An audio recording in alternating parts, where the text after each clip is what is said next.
Hi everybody, I am Dr. J.B. Agadi, Senior Consultant Neurologist, Apollo Hospital, Seshadripuram, Bangalore.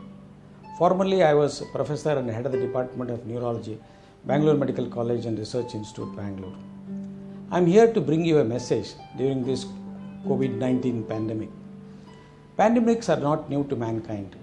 In the past, there have been pandemics of plague, smallpox, flu, viral hemorrhagic fever, and recently AIDS. The symptoms of this disease are fever, cough, running nose, sore throat and fatigue. Loss of sense of smell and taste could be initial manifestations.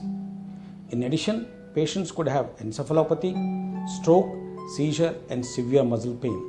Transverse myelopathy and Guillain-Barré-like presentations are known to occur in this disease.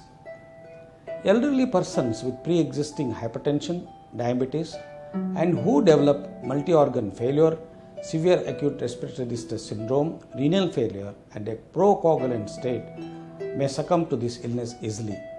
Diagnosis of this disease is based on a PCR test of the nasopharyngeal swab.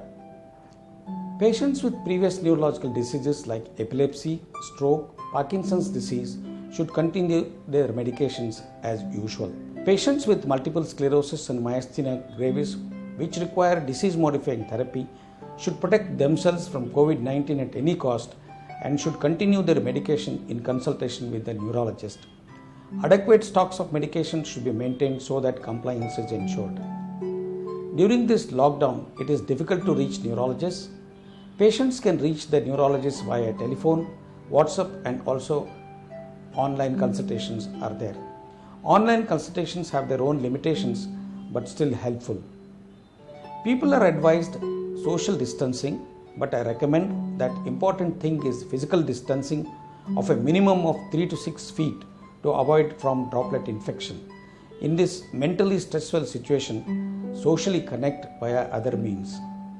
Compulsory use of masks, case identification, contact tracing, quarantine of infected persons, self-discipline, and early admission of severely sick persons to hospital definitely do good to the patient and the society. Stay indoors and stay safe. Thank you.